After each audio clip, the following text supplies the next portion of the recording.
I deeply believe that I have been blessed to be put into situations to be able to navigate hard, complex problems with teams of people. The leader's job is to help to inspire that person to become not just the greatest version of themselves, but to be part of something bigger than just themselves. Right? I mean, we've probably both led people. It's like they just wanted to make a lot of money so they could just live their good life. And that's cool. And if you want to be that person, more power to you. But I also know that it can be fleeting at times. But when we can get, people who we are leading to all be excited about doing something and working towards something with other people, there's nothing that can really, replace that feeling right there. I think a lot of times people build goals around the what, not the why, right? So they focus a lot on what they want to see, what they want to have, what they want to do, which is really important.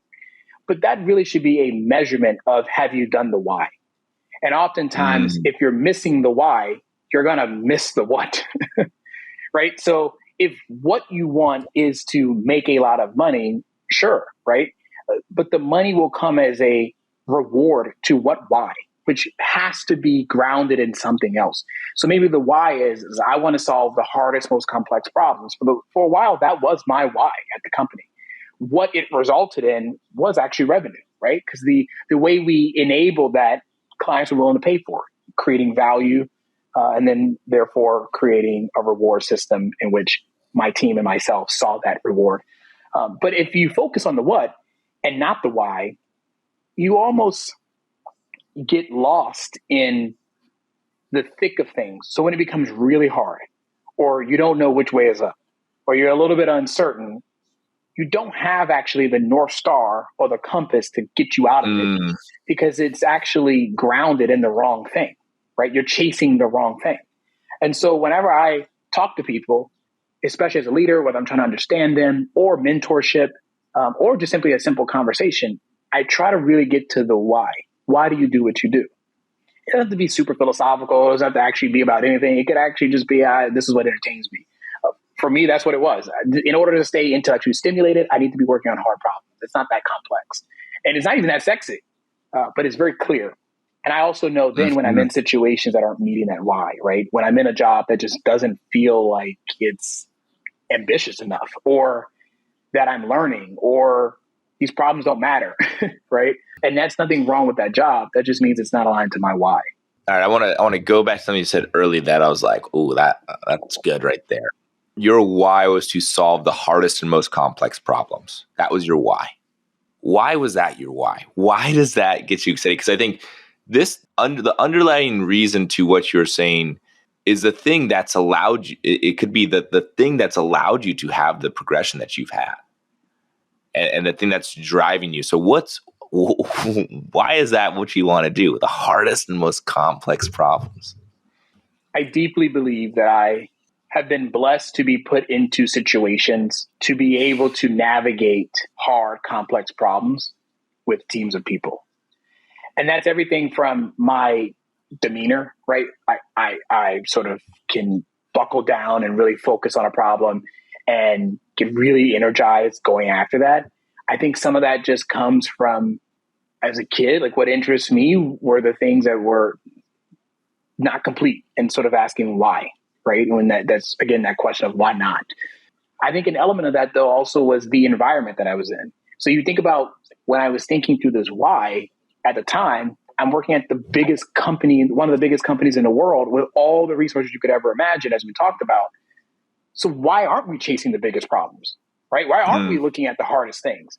Why aren't we actually trying to do the thing that's not done yet? And I'm not confused. I am not a doctor. I am not fixing the planet.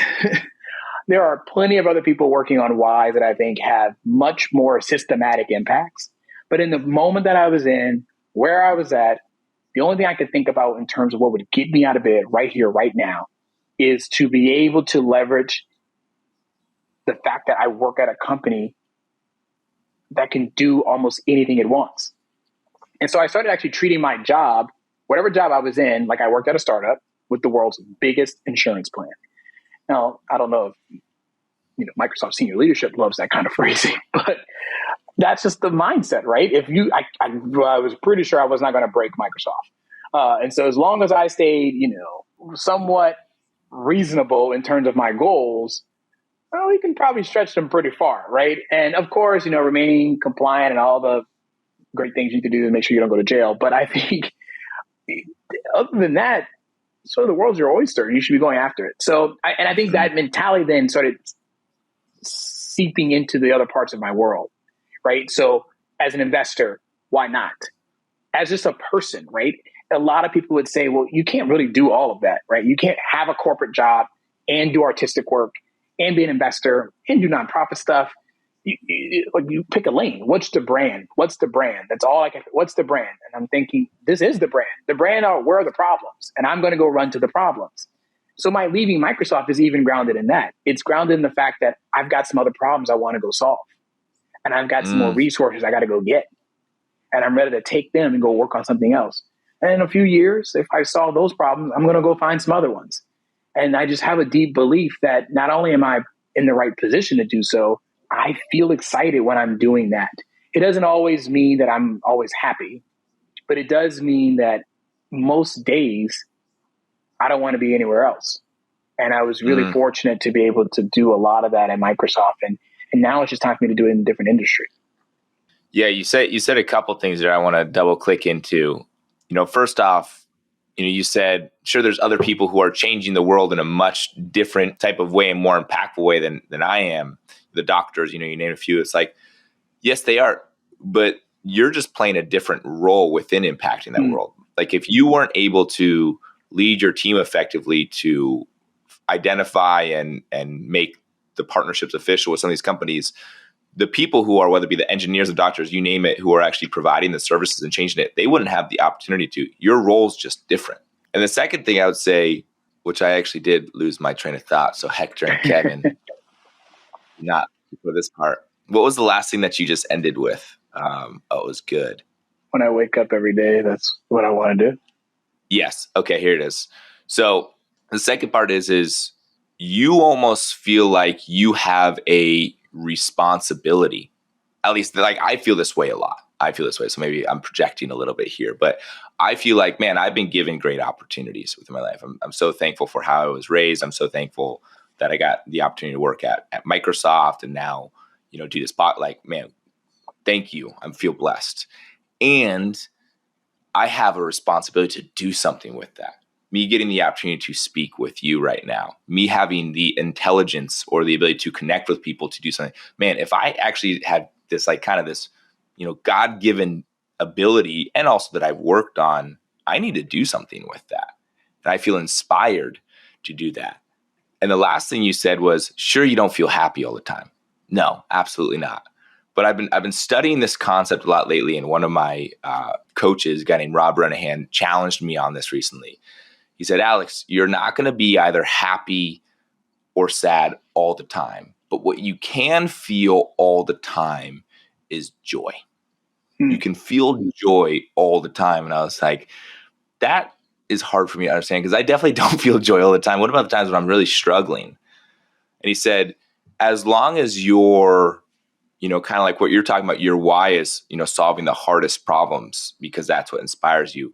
And as you're doing that, as you're going through the mud, as you're going through the hard times, there can be joy in that. You can still be like struggling, but be joyful in the struggle and know that that's actually guiding you. And that's what I really hear and feel from you. To be honest, I feel it more than I hear it. Is just like this joy of like, let's do hard, crazy shit. Thanks for listening to the Rising Leader Podcast. Make sure you hit that follow button so you get notified every time a new episode releases. If you know someone who wants to take their lives and their career to the next level, send them this episode so we can all rise together. For more information, check out alluviance.co.